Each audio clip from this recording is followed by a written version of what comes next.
that single moment where I finally had that breakthrough to understand why I felt so alone and why I felt so lost and why I was always in the darkness, even when surrounded by 1,000 people. It's because I only lived for myself and I had no sense of purpose. I had no reason for being here. And once I understood that, everything changed.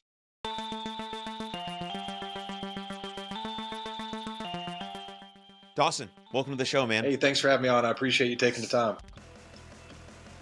Absolutely. My first and most important question is, how are you doing? Like, actually, for real, how are you doing? Overall, I'm good.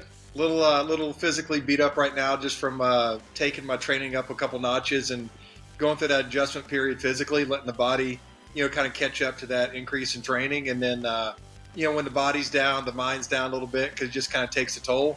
But I've been doing this long enough to understand the process. So, overall, very good. But just it's a little bit more difficult time right now, but it's all part of it. Are you training for something specific right now, or what's happening? No. So the plan was I was training for something specific, which was Karsten's Pyramid, which is part of the Explorers Grand Slam, which I'm sure we'll get into, which is climbing the highest peak on each continent and skiing North Pole, South Pole. And part of that is the 7 Summits, which is the highest peak on each continent, which I've already completed. But when it comes to Australia, it's very unique in that you can either climb the highest peak on Australia proper, is the continent proper, which I've done, or you climb Karsten's Pyramid in West Papua, which is on Papua New Guinea, the island of Papua New Guinea, and it's the highest mountain on any island in the world. And that has been closed now since 2021, and we were supposed to go October 1st to climb that. But because of some civil unrest in that area, about yesterday or the day before, the trip officially got postponed until March. So as of now, I'm trying to find a new expedition here in the next couple months. Interesting. I'm very interested in, because I've been an athlete my whole life. I know you are as well, from football now to all this extreme stuff that you're doing. What are you in the gym? Are you training on a trail? How do you exactly do you get prepared for doing something like you're about to do, or the other ones you did before? Yeah, it depends on really what I mean, there's kind of a base training, which is fairly ubiquitous across the different things I do. It's just because what I enjoy, and I've figured out it works best for me. Then there's expedition specific training that I do. But in a general sense is, I'm training 7 days a week. Is I have one day that is a recovery day.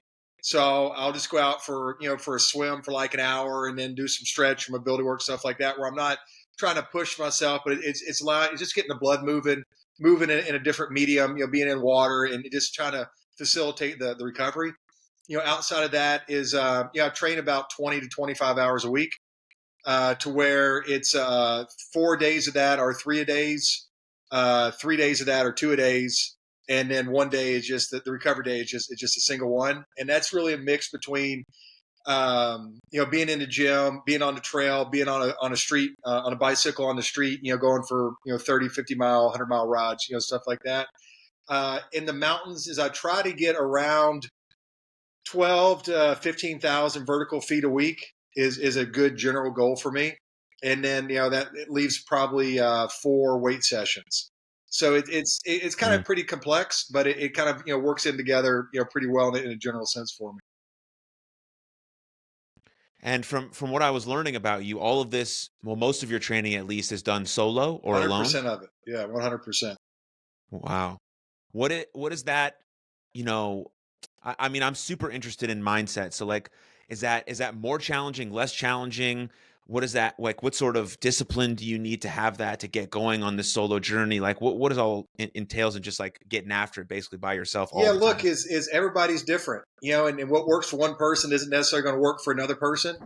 It just with me is that, look, is I have a tremendous team around me, whether it be friends and families and supporters and things like that. So I certainly am not alone, but I enjoy being by myself. And I think there's a big difference between being alone and being by yourself. But when it comes to the training, and look, you've run across this in your athletic pursuits, is that we all reach a time where you can't rely on the team any longer. It's going to come down to you. Are you going to perform, or not. And I see like a lot of these challenges that I'm looking for is I'm trying to pull in a physical sense is I'm trying to pull out my deepest, best physical performance. In a psychological, emotional sense is I'm really trying to push myself to grow as a person, both in my capacity and then in my abilities or capabilities. And just I find that I do that better when I'm alone. Is that when I get tired, when I get to the base of the mountain, I'm like, forget this. I don't want to climb 6,000 feet today. I'm not in the mood for it. And I don't want to have to look at someone sitting next to me and get them to motivate me. It's like I need to be able to do that on my own because look, something could happen. I could be on a mountain and nobody's there to help me. And am I going to need that external motivation, or am I going to be able to find it in myself to do it?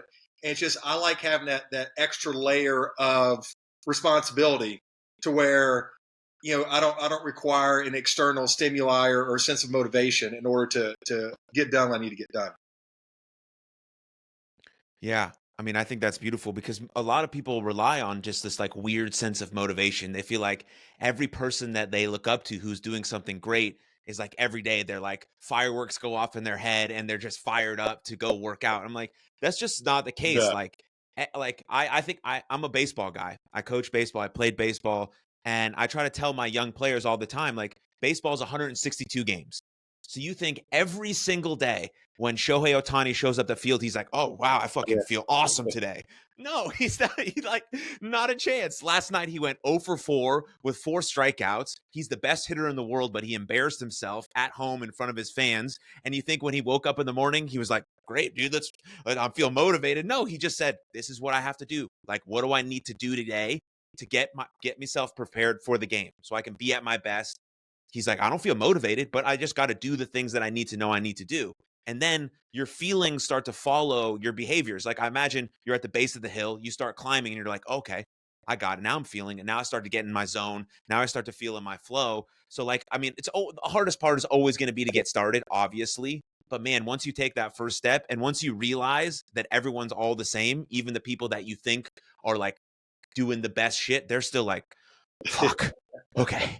But they do it anyways, even when they have that sort of self-talk. They're like, I can still do it. I can still do it. I can still do it. Or like yourself, right? They have a team around them for maybe you send them a text or they read a passage or something, whatever the case may be, they still get up and do it. And I think when anyone's trying to pursue something great, like that's the most important part. There's not 365 days in a row where you're just going to be like, yep, great. I'm rocking and rolling. No, you're going to fall down. You got to get back up. You're going to have tweaks and injuries and things are going to happen like your expedition right now where it's totally out of your control, which throws a wrench into your training. Right.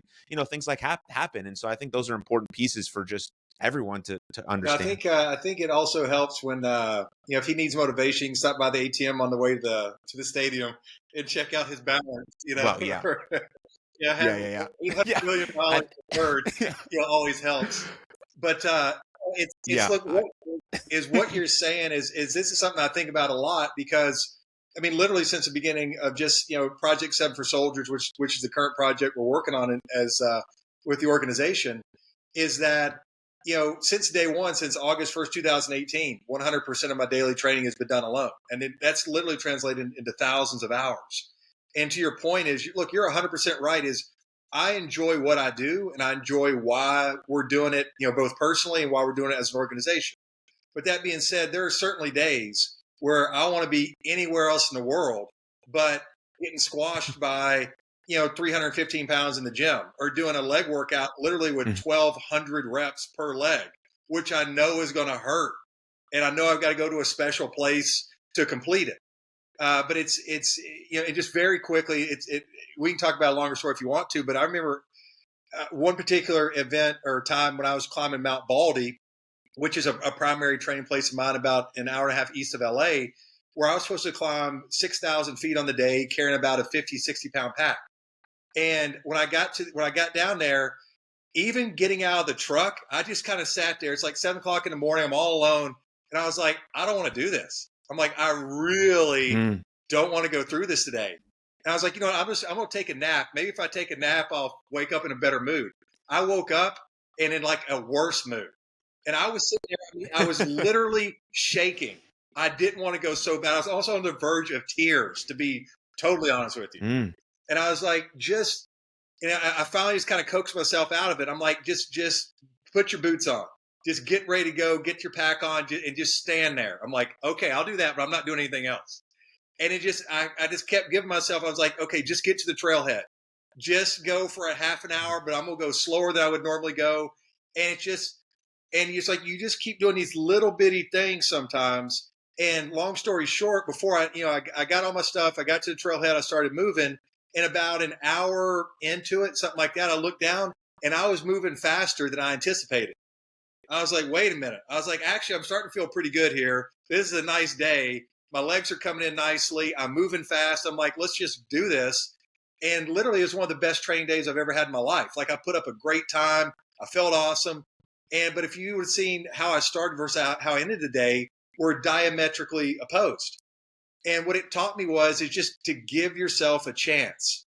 Is when you have those Mm. days, whether it's climbing a mountain or talking to somebody about something you want to talk about, starting a diet, doing something you don't want to do, doing the laundry, whatever it is, just give yourself a chance always, and just do a little bit, and then a little bit, and then a little bit, and all that stuff starts to add up. And I've used that, I mean, numerous times in my training.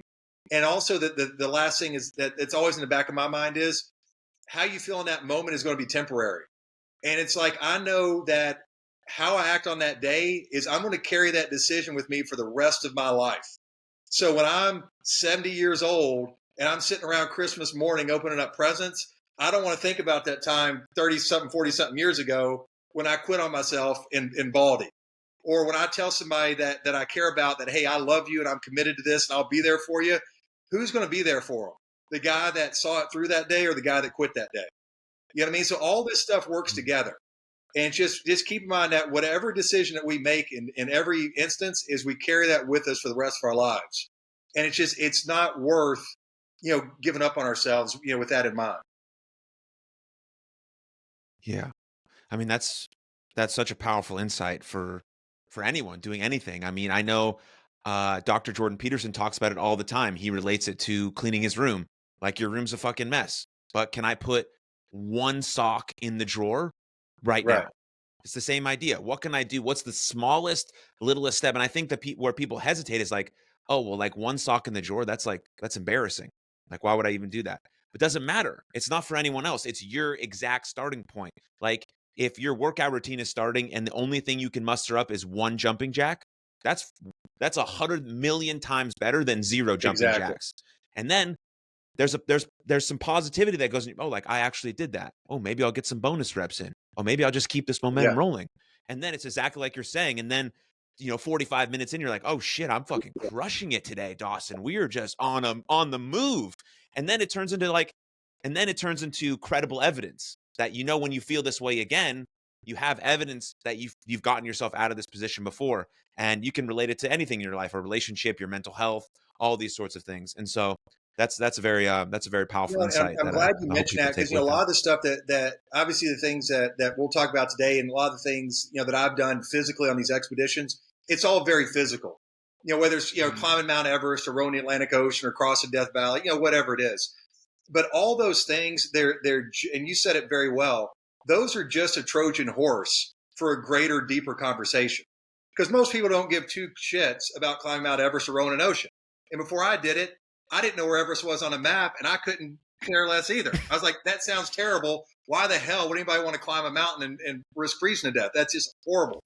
But all this stuff plays together, and climbing the mountain and putting the sock away, they're the same thing. And people lose perspective of that. And again, you just said it very well, is this stuff is all the same thing. It all works together. And I can't tell you how many times I've walked into a gym.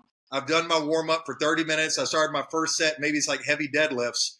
And I'm like, this first set sucked. I feel weak. I don't want to be here. And now I've got 18 good excuses to get me out of here. But I know that the next day and the day after, what I've got to live with is I quit. I quit on myself. I quit on everybody else that relies on me.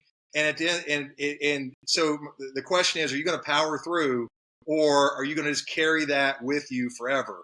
And I personally can't handle that. I can't look into the eyes of the people that depend on me and know that I quit on them because I quit on myself. Yeah. Amazing. What is your relationship with fear? I think it depends on the type of fear that you're talking about.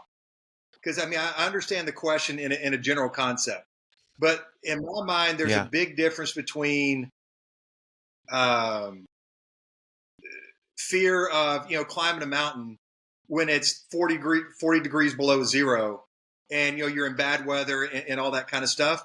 But then there's also the fear of this deep internal work that we all strive to do on a daily basis. So if you're talking about going Mm. out and doing like a big work, like doing something physical or facing something that's a life threatening situation, generally, just because my mentality and my training and my preparation and stuff like that kind of stuff really doesn't bother me that much. Is I mean, I've been in life threatening situations and I've responded well in each occurrence, and I'm not overly concerned about that kind of stuff. But on a daily basis, there are certainly fears that guide my life and direct my life more than they should. In a sense of the fear I have of doing things in different ways to elicit different responses to try to grow as a person, where I'm not making decisions I should on a daily basis sometimes because I'm fearful of what that means. Because maybe I don't know how I'm going to react to it. I don't know what it means in terms of like how it changes my identity, how I see myself, how others see me, the impact I can have on the world.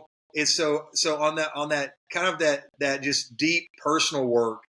I think it's different, and there's still a lot of room for me to grow and improve there to allow fear to have less of a hold on me, and that's something that I'm very cognizant of and I try to address daily.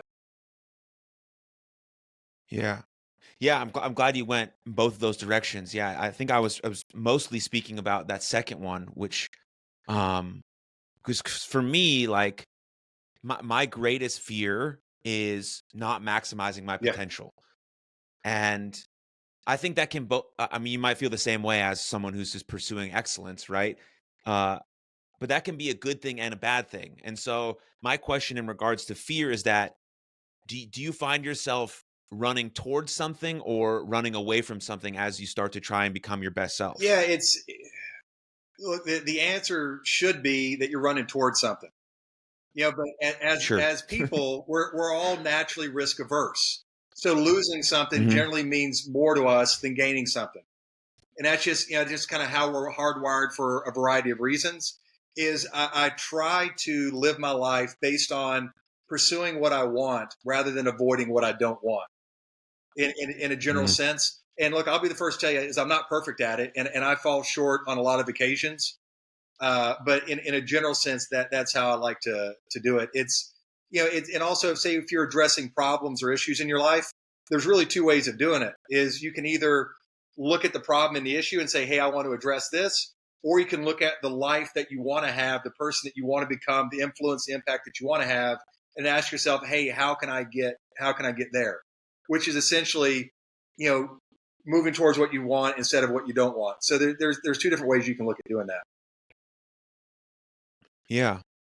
I mean, cuz it's hard to tell like young people who are pursuing something that having the chip on their shoulder and running away from something is not highly it makes you successful. It does. Cuz I did it for a while until maybe about 3 or 4 years ago when I decided I need to do some things a little bit more healthy. Now, like you, I still get caught in the trap. I'm not perfect, obviously. Um, but like, man, you're a guy who got a chip on his shoulder, who's running away from something like I just don't want to be this thing. And I'm going to do everything I can to get away from that thing. And now you're at this really high level and you get to this really high level and people are like, "Oh, you could potentially do something differently or a little bit more healthy and you could run towards something." But like, "Oh, what if I lose my edge? That's the Yeah. chip on my shoulder. That's why I wake up at 4 in the morning and do this fucking thing because I know that I have this fear of like if I don't do this, I'm not going to reach my full potential." And like I get it, that whole train of thought, but like I don't know if there's a balance. Balance is like a weird word that I don't really like, but maybe there's some harmony that we could live with that some days it's this, some days it's that, but we have an understanding of like the struggle we have and at least are aware of like what our intentions might be when it comes to Yeah, that no, I thing. think you said that very well, and I echo those words exactly when it comes to balance. Is that I'm not a balanced person. I don't have a lot of balance in my life, and I don't look for balance in my life Yeah. because if you want to operate on a certain level, you're not going to have balance. It's just that simple in a lot of regards. But to your point is when I was coming up, and up until around 38, 39, when we started Dawson's Peak Foundation and started the current project Seven for Soldiers and started pursuing all these things that I'm sure we'll talk more about, is that I think most of my life was spent avoiding of what I didn't want to be. And by that point in my life is I'd reach a certain level of professional success where I could go out, I could buy cars and motorcycles and take trips and learn to fly planes and race motorcycles. I could do all that stuff. But I had this emptiness inside of me. And if it looked like a motorcycle, I'd put a motorcycle in there, then it would change shapes. If it looked like a car, I'd put a car in there, then it would change shapes. I'm like, what the hell? I don't know what else to do here. And it's because I wasn't pursuing the life that I wanted to have. I was pursuing something to avoid the person I didn't want to be. Is I was out to prove something to myself and to others and to this, to that. And I was performing at a very high level, but it didn't end up with me having any sense of accomplishment or self-esteem or, connection with myself or self-love or acceptance or anything like that. So, but to your point is, so you can do this in a sense where you keep that edge, you keep that chip, but you do it in a slightly more positive way because you can only kind of fight against things for so long before it just burns you out. And look, probably much like yourself being an athlete is I spent my entire life fighting against everything.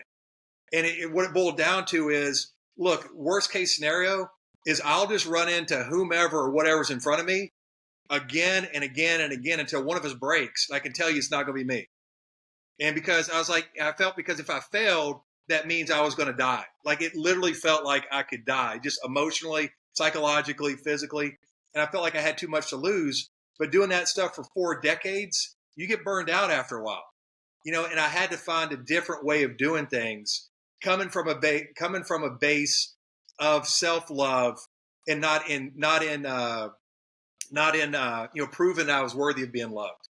These get into deeper conversations, but it's I agree that you got to look at it a different way, but you can maintain that edge and come about it through a different means. Yeah. You want to know, like, one of the saddest things that I see on sort of a day-to-day basis is like 12, 13, 14, 15-year-old kids treating their sport like it's life or death. And no wonder where kids aren't playing sports anymore. No wonder why they don't have a sense of community or relationship, or they don't know how to cooperate with each other, because they're all quitting sports at 13 because it's life or death to them. And you're alluding to that fact right here that it can be different. We can still pursue excellence in something, but there is so much more that we have, that we are. And it's so hard to learn that because, it took me till I was very much older to learn about the expansion of my identity. And so you just see these young kids just like deeply struggling because of the phone and social media and all the stuff that goes on top of it. I get it all, but I just, figured I'd bring that up, but it doesn't really have anything to do with you. But I know we could do something about it. You know what I mean? I'm glad you mentioned that. And just a quick follow up on that is months ago, as I watched a good, 30 for 30 or like Behind the Sports or whatever it was about comparing youth sports across different countries.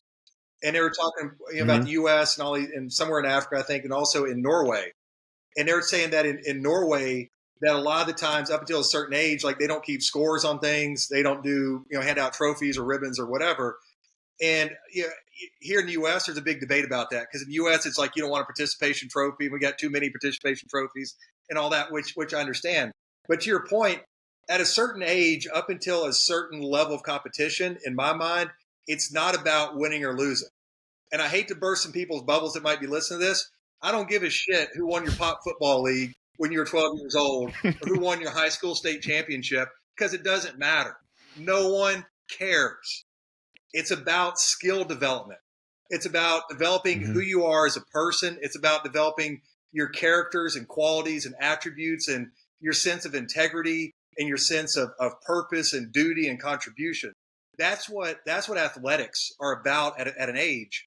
And I think it was MacArthur that said, on the fields of friendly strife are sown that seeds that on other fields on other days will bear the fruits of victories. And that's exactly what he's talking about.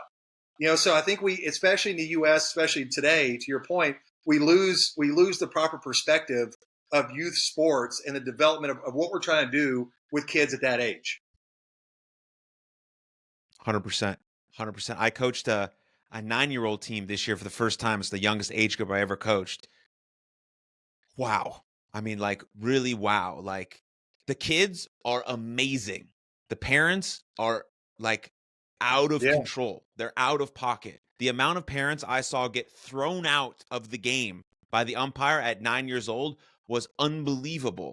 And you no wonder why the kid doesn't want to come back, because his dad is screaming at everyone for 2 straight hours. And like, anyway, I don't want to get on this whole soapbox about this, but we could do a better job. And if we do a better job, then kids grow up in a little bit better way. They're at least boys, their masculinity is integrated in a little bit better way. They're more reciprocal. They're more cooperative. They can be better team. All these sorts of things that happen in sports that I learned at a young age. So did you, and all these sorts of things. But anyways, can you unless you have a comment just there. Very quickly is look, I'm with you. I think you've said it very well again, but it's just become overly commercialized at this point.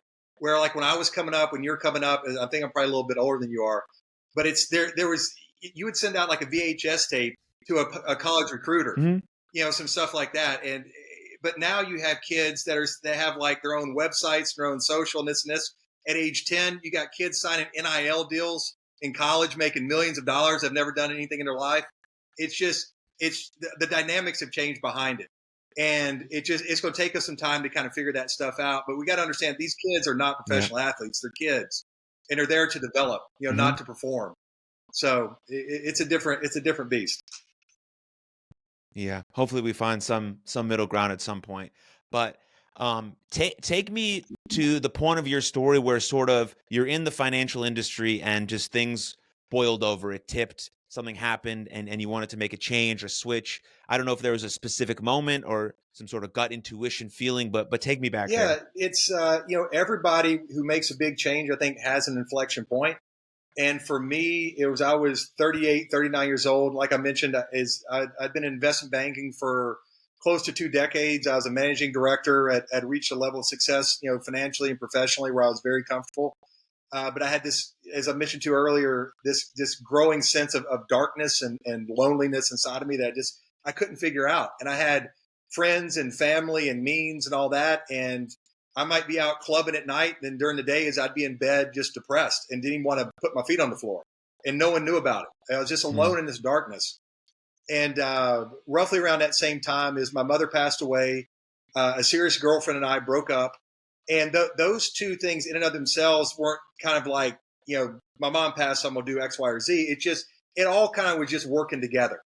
And it just got to a point where I made the decision of I'm either going to check in or I'm going to check out. Like, I can't stay here any longer. It's not worth it to me. So I traveled to Nepal and I spent 3 weeks hiking largely alone around the Mount Everest region. And a couple days in, I was in the village of Tangboche, which has the largest Buddhist monastery in the area. And I was invited to join a service with Buddhist monks. And during that service, for about an hour, I sat in this room in the middle of a monastery in the middle of the Himalayas with, 5 or 6 chanting monks. And I was getting hit with these just waves of energy that were literally taking my breath away. And I'd never experienced anything like it before or since. And after the service, as I was walking across the village, and maybe 50 people live here, it's a tiny village. And I sat down and I was looking at Mount Everest, which was still 5 or 6 days away. But it's 7 o'clock in the morning and the sun's rising and the clouds are passing in front of it. It's as picturesque as you can possibly imagine. And out of nowhere, I just lose it. And I just started just bawling uncontrollably and just spit and snot and tears and everything. And I roll over on my left side and I'm in the fetal position. I'm 240 pounds. I got a beard, down to here. And I was in so much pain. I couldn't speak. I could barely breathe. And it was overwhelming. And luckily something deep within me said, don't try to understand this. Don't try to rationalize it. Don't try to explain it. Don't try to fight it. Just experience it. Whatever this is, you need to experience. And, that lasted maybe 10, 15 minutes. And I get up and I walk in to have breakfast in this little tea house where I was staying. And they bring me a bowl of oatmeal. And all of a sudden I lose it again. And just start, again, just bawling uncontrollably. And, long story short, after about another 10, 15 minutes, I looked up into the back right corner of the room and something spoke to me. And I didn't hear it with my ears. I heard it internally. I heard it with my heart, with my soul, with all the fiber that I am or could possibly be. And it said two things. It said, you're not living with a sense of purpose and your life is only about you. And I knew in that moment that I had changed forever. I knew my life had changed forever. And I finally began to understand the potential and the magnitude of every single second of our day where we can change in a way that we can never go back. And that was really what started all this kind of stuff. And then it took the next, again, I'm shortening this all down.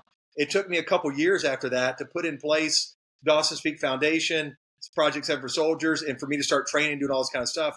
But that was the crux of all the change, everything that I've gone through, was that single moment where I finally had that breakthrough to understand why I felt so alone and why I felt so lost and why I was always in the darkness, even when surrounded by 1,000 people. It's because I only lived for myself and I had no sense of purpose. I had no reason for being here. And once I understood that, everything changed.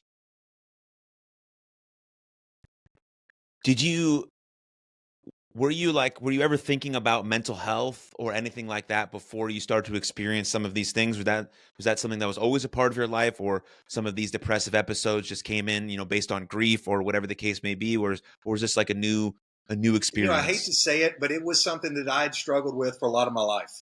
It's just by nature, I'm kind of an intense person. And so I take a lot of things.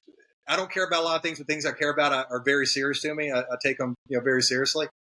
But it's so if I don't feel like I'm being the person that I should be, as I can be very hard on myself, and also not knowing that, combined with not knowing who I was or why I was, this created kind of like this stew that I didn't know how to navigate. I didn't know how to understand it, how to get out of it. And throughout my life, as I'd struggled with periodic bouts of depression, there were a couple times when I came very close to just, ending it all, and I didn't want to be around anymore, because it got to that point where it's like you get so tired of being in pain all the time, you just look for a way out. And, because of friends and family, and I didn't want to have that negative impact on them, I decided not to choose that route. So it's just, it was kind of a culmination of decades of sitting in that for decades that finally helped me to push through that change. Yeah. Well, I'm glad you're still here, Dawson. You'd have to reschedule somebody for today. It's been a whole hassle. Yeah. I'm sorry. Last thing I'll say on that is, because look, I think a lot of people. Yeah, please. I think a lot of people, face the same things, because there's nothing unique about the challenges that I faced, or the pain or confusion or whatever. We all face it to varying degrees. And I even reached out to people, to professionals along that path. And I would ask them for their help and advice and try to, learn from them. And so I even did that route. And it didn't seem to work. It's because either I couldn't communicate effectively, or they weren't the right people to speak with, or it wasn't the right time. And it just, so when we're experiencing that, we just have to continue, like we talked about earlier, just continue to give ourselves a chance, because you never know when that next person or that next moment or that next thing you see or read or whatever is going to have that magnitude of change that you're looking for. But I can tell you from real world experience, and from my experience, is your life can literally change it just takes a second, like a literal second, and you can finally get through that other side. Yeah. Yeah, because up until maybe, at least in my sort of brain, I didn't start thinking about mental health until, maybe 6-7 years ago. And now the conversation in sport is about mental performance and mental skills, which is amazing. But no one was talking about that when I was growing up. Definitely not when you were growing up. It was just like, hey, dude, you're good. Throw some dirt on it and strap your boots up. Put a helmet on. Yeah, put a helmet on. And I get, in certain situations, that is actually useful advice. Like, I think now we've maybe over-rotated into today's generation where we're just a little bit too coddling. And when you coddle someone and they experience normal human emotions like rejection or heartbreak or sad, like those are all normal, then they seem to take them to the far extremes, like, oh, I am a depressed person all the time. No, you just got rejected. That's it. You just didn't get into the school yet. Like you just like it's so I think we've gone that way. And so like now that, like, just like we were saying before about the chip on the shoulder and all the other stuff, when it comes to our mindset and our mental health, I think we can combine the two things. Like some days you just have to fucking strap your boots up and you got to get it done. Like you just like, there's no way around it. This is what needs to be done. I need to get outside and I need to go walk for 10 minutes. I have to, or else this is going to keep spiraling out of control. Or it's, dude, I just been busting it. Like today's a good day to take a breather. Today's a good day to call a friend, have them come over, watch a couple movies. Boom. Yep. Great. There is that harmony that lives in there. But there has to be some sort of like toughness about it too. Cause I think we've gone over to the other side where it's just like, it's a little too much coddling, and the coddling doesn't create people who can handle tough things. And life is about handling tough things. It is. Life is hard. It's never going to be easy. And I don't want it to be easy because all the hard stuff that you go through is like makes the beautiful things much, much more worthy and important. And so, yeah, that's my, I think that's a great point. And I agree with you literally on everything you just said. I think when you and I were coming up, there could have been, and I wish there were some more emphasis and discussions about mental health and performance and how you feel about things and about purpose and duty and contribution and all that kind of stuff. But I think to your point is today it has gone way too far, where all these kids are on some kind of medication or they feel triggered or they need a safe room or whatever they call it these days. It's just, look, sometimes you need to get hugged and sometimes you need to get hit in the mouth. It's just that simple, and I can't tell you, it's, from playing football, from baseball and all this other stuff. Some of the best things that happened in a game was early on in the game is I always wanted someone to just knock my damn head off because it would shake everything loose. I'm like, okay, now we're playing football, and I think it's like that with life is that there is that level of, we need to have that level of consideration and health and all that kind of stuff. But more times than not, it's, I don't care how you feel. I don't care how I feel because here's my objective and I'm going to achieve that objective, period. A great example is recently I just completed a 330-mile solo unsupported trek across the Mojave Desert. It was a new world record, the fastest crossing of the Mojave on foot, the fastest crossing solo unsupported. And I was moving it took me just over 8 days and 7 hours. And I was moving for 20 hours a day. I slept for 2.5, 3 hours a night. And I was out there alone, 90 to 100 degree heat. And there were times when I was out there where I was in just so much pain, where I thought I had stress fractures in my feet and my shins and like everything hurts and my feet are blistered. And, I got pus oozing out of all over my body and all this stuff. And I was looking around. I'm like, can someone please feel sorry for me right now? I was like, I need somebody to feel sorry for me and tell me it's okay that I'm in pain or that I can quit or that I've done good enough. Then I would look over and I'd see like a lizard just sitting there looking at me. And I'm like, Mr. Lizard, I'm like, will you feel sorry for me? He's like, it's like, look, we're just all the same thing out here. We're just something trying to survive.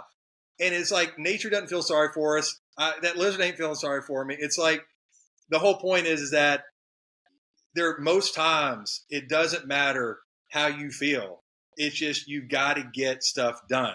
You know what I mean? And we've built in this level of, we need this level of sympathy, which has just gone way too far these days, in my opinion. And I think people need to kind of, and look, we all have our struggles. I have my struggles too, but it's that level like you're talking about of going too far with it. But at the same time, we got to take our lives more seriously. We got to take ourselves more seriously. We got to take our abilities more seriously and understand the impact we can have on others. We need to take this stuff a little bit more seriously because we can all do so much more than we think we're capable of. But now we're starting to hold ourselves back because we're just building in more and more excuses. Yeah. Yeah, man, we don't get another shot at this. This is not the dress rehearsal. This is it. A very good friend, his dad used to say that. Yeah, life's not a dress rehearsal. Yeah. It's like, I think about that all the time. And I also used to be a professional wrestler, Dawson. And so mantras or like catchphrases are like super important to me. And so when I was looking through your stuff, and I'm glad you changed the title of your book to this, because I figured this is like your catchphrase anyways.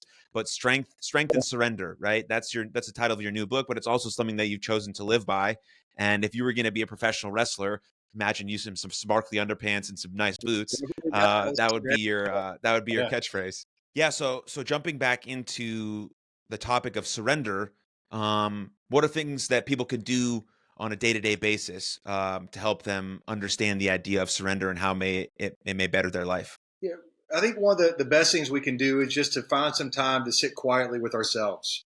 In that, into this day and age, as we're just constantly inundated with this external stimuli. As soon as you wake up, you're checking your phone, you're checking social, you're making calls, you're checking emails, you listen to music, listen to a podcast, whatever, which is all well and good, but we never connect with ourselves. And if you sit back and realize it, maybe every day, maybe you don't have any quiet time to yourself, and everybody can find at least 10 minutes. And I start every single day with 10 or 20 minutes of just quiet meditation before I do anything. And it allows me to kind of like just to see what I'm feeling, what I'm struggling with, what's there, what anxiety I'm feeling, all that kind of stuff.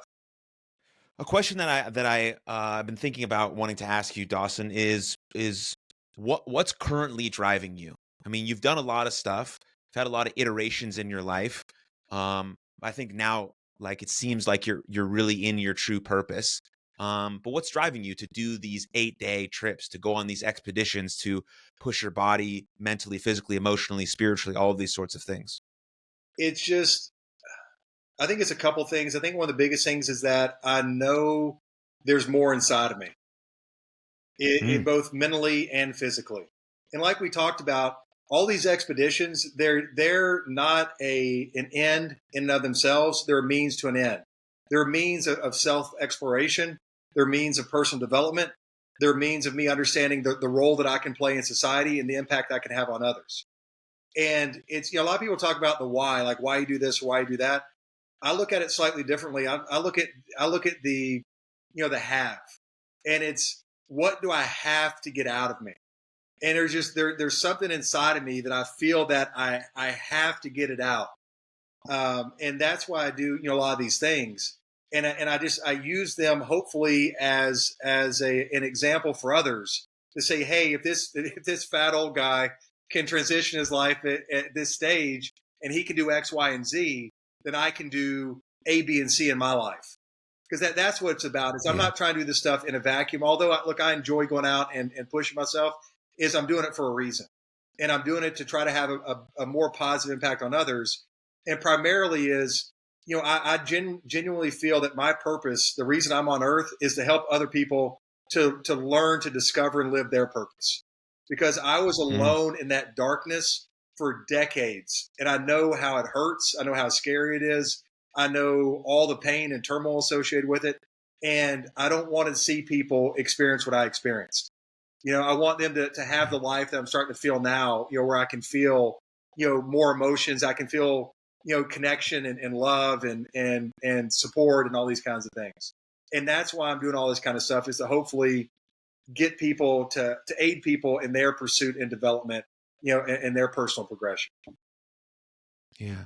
What advice do you have for people who right in this moment are just feeling stuck with their lives, with, just in a rut potentially? Yeah. It's, the first thing is understand is that you're not alone. Is that, look, I feel that way a lot of times. I feel like it's the daily grind, and I question, am I doing, sometimes the right things for the right reasons and all this kind of stuff. So it's just to feel that, or to understand that you're not alone. And I don't care what you're going through. I don't care what level of pain it is. I don't care how you got there. I don't care who did what, when, and what happened to you and all that kind of stuff. Is that it has been experienced by millions of people, millions or billions of times. Is that I understand that your pain and confusion hurts and it's frustrating, but there's nothing unique about it. Absolutely nothing unique. So it's to have, and I don't mean that in a callous way, is I'm saying that to get people to understand a greater sense of perspective. Is to say that, look, whatever you're going through, millions of people have been through it, millions or billions of times, and they have gotten through it. And if they've gotten through it, you can get through it. So we've got to all have this greater sense of perspective, and to understand that we are all capable of so much more than we could possibly ever imagine. And, but when you understand that, you understand you have a greater sense of capacity, but also understand that everything that we do, everything that you do, public or private, good or bad, right or wrong, is going to eventually impact everybody else. So with that, you have a greater sense of duty. Because I think a lot of times people get lost thinking that they don't matter and nothing that they do matters. But they need to understand, we all need to understand, is that everything that we do matters. Everything.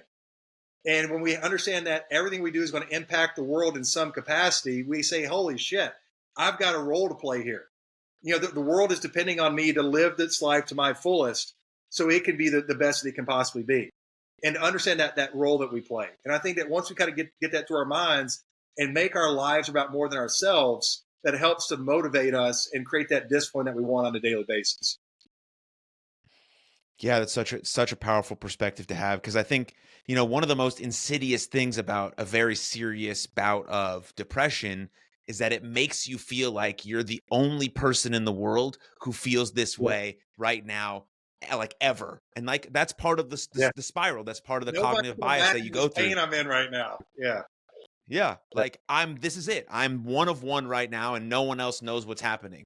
And that's what we have to be able to realize that. And then, okay, well, how can I zoom out of this perspective here or get a broader picture? Think about what Dawson's saying here. Okay, a lot of people have dealt with this. What are the tools they use? Okay, maybe those tools can work for me. And then I can help myself get out of this in step-by-step manner. And then you think, and then that's where sort of journaling comes in handy, because you write about this. And then you're like, oh, if I feel this way again, I can just look back at my notes. And again, there's credible evidence that I did this, this, and this. And here's a bunch of names of people that I found out that also experienced this. So I know that I'm not alone in this sort of journey, in this process. So there's always evidence that you're gathering that, like what you're saying, that you're extremely capable. And I just love the part that you say that how much people matter. Like, it's just so true. There just never is ever going to be another you. And like, we need all of your mistakes and your failures and everything that you do wrong, because it's always going to lead to all the good stuff that you do for the whole fabric of the world. And I guess some people are like, holy shit, that's a lot to bear. Like, what am I fucking supposed to do? But the other coin of that, and the same token, is like, oh, like, okay, I can, like, what I have an impact. This is really cool. And that impact could be just starting a family, or being a mom, just starting a family. Right. That's not a just. Having a family, being a mom, whatever the case may be, that's still like a huge impact on overall society. And so, yeah, it's really, really powerful. The way that I look at it is that we all matter, but none of us are important. And that bothers a lot of people when I say it, because to most people it's an assault on your ego. But I hate to burst the bubble, but you're not important. I'm not important. When my mom died, that wasn't important. Like, none of us are important. The world goes on, but we all matter. Yeah. And we all matter because, again, everything we do, well, in my mind, is I envision like a pool that we're born into. I call it the collective unconscious. And we're born with a cup of liquid in our right hand, and a cup of liquid in our left hand. And everything we do, we're pouring from those two cups into this collective pool that everybody's a part of, and everyone else is pouring into this pool as well. And I think the biggest fear people have is not that they lack power, but they're scared to understand how powerful they are. Because with that power comes responsibility and comes a sense of duty. And now you have to hold yourself to a standard, because you're like, shit, I am a lot more powerful than I want to believe. I do have the ability to impact others. And now I have a responsibility to have a positive impact on them. And that takes a lot more work than just to sit back and say, hey, I'm a victim. Nobody understands this level of pain. And now I have an excuse not to act in an appropriate, positive, beneficial manner. Yeah, that's such a strong point, because if everything is everyone else's fault, then I'm good. Yeah. I'm off the hook. Life's easy mode, baby. But if I'm like, no, I'm going to go Jocko Willink style, and I'm going to say extreme ownership in this motherfucker, then it's on me. Well, it's on me. And that's much more challenging. Yeah. Look, I'll give you just a quick example is 2 weeks ago, I was up I was training in Mammoth Lakes, a couple hours from LA. And I just climbed the mountain. It's like 11,500 feet, just over 11,000 feet. Whatever. It was a big workout in a day. And I was coming back. I was driving back to the hotel, and I was kind of irritated because it was a good workout, but I wasn't as fast as I wanted to be. My legs didn't feel as good as I wanted to feel, all this kind of stuff. So I was being a little bit pissy with myself. And I look over, and this guy's walking down the street, and it looked like he had some type of physical impairment. Like if he'd had a stroke, or he was, I don't know if it was like congenital or, whatever it was. And I was just looking at him, and I was watching him. This guy was walking like a half a mile an hour, up the street. And, this guy could not do a tenth or a hundredth of what I could do physically. Yet he was out there getting better. He was out there doing what he could do. And it just, in that moment, as I just sat there and I watched him for like a minute, and it helped me again to reestablish that proper perspective of, applying, what I can, when I can, but keeping that right mindset. And it was a very powerful moment for me. And it's just, I think that kind of thing we need to do from time to time to understand, again, the capabilities that we have, because far too often we take things for granted when you see people that don't have those things and they're still, doing what they can do.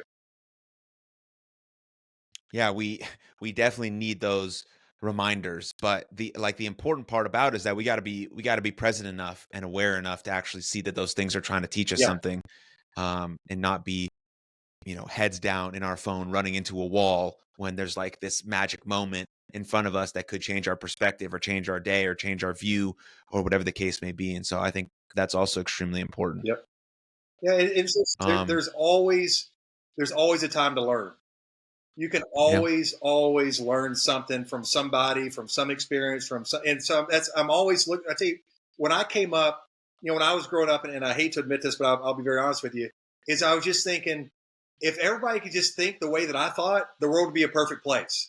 Like we'd have utopia. And then when I got older and I realized, if everyone thought the way I thought, this world would be horrible. It would be a terrible place to live that I wouldn't want to be a part of. And it's just, with that, I came to understand that everybody I talk to, every experience I'm having, everything that I'm reading or watching or whatever, there's something that I can take away and learn from that and apply to make my life better and make the impact that I'm trying to have better. And so your point is that we should always remember that there's always something to be learning and to improving from. Yeah. Absolutely. Okay, Dawson, is there anything you want to if you want to mention or talk about that I didn't ask or failed to address? Now, listen, I've really enjoyed this. I have a chance to do a lot of podcasts, but I think you've been exceptional, and I've truly enjoyed this conversation. So for the only thing I'll mention is, so for Project 7 for Soldiers, which is our current project with the foundation, Dawson's Peak Foundation, is that 100% of the net proceeds that we raise are benefiting Hope for the Warriors and Gary Sinise Foundation, which are two of the nation's highest rated charities. So you can find out more information on dawsonspeak.com. So that's PEAK.com, which is my personal site that links to our foundation site, where you can donate to those groups where I haven't made a dime on this. My organization hasn't made a dime, is that 100% net proceeds are benefiting those two groups. And then Instagram is just at Dawson's Peak, PEAK. And then you mentioned it, I think a few minutes ago, but my first book is coming out on hopefully October 22nd, which is Strength and Surrender. I've put a lot of work into that thing, and it's really it's a memoir about all the stuff that I've been through, all the physical expeditions, setting 6 world records in the past couple of years. But more importantly, it's a story about my transition as a person. It's a human story. Yeah. So if you don't care about climbing Everest or rowing an ocean or whatever, and I tell you, before I started this stuff, I couldn't care less about that either. So I completely understand where you're coming from, but there's still things that everybody can take away from this and apply themselves. But there's sections in there about personal meditations that I use, like the 12 or 13 most important kind of daily reminders that I use. There's excerpts from my actual journals that I took on the expeditions in there, which I never thought I'd be publishing. So these are very, very raw, emotional, very misspelled, a lot of colorful language, all that in there. And then also there are sections about how you can ask yourself certain questions and apply yourself in certain ways to learn really what strength and surrender is, to understand, how we surrender, what we surrender into, all this kind of stuff. And hopefully you can take something away from it that'll, make your life a little bit better, and you can have that impact on others. Brilliant. Yeah. If you enjoyed this conversation at all, then you should definitely pick up the book. And everything that Dawson just mentioned is linked in the show notes below. So easy, just click there. All the information will be there. But Dawson, dude, great to meet you, man. Loved learning about your story. Yeah, hope to have more of these chats. Listen, I would welcome it anytime. I really appreciate you taking time to have me on, and thank you very much. Thank you very much for tuning into that episode. And if you enjoyed it, click right here for another full-length episode of the podcast. And please don't forget to subscribe. But most importantly, above all else, please take good care of yourselves and others. And I'll see you next time. Lots of love. Cheers.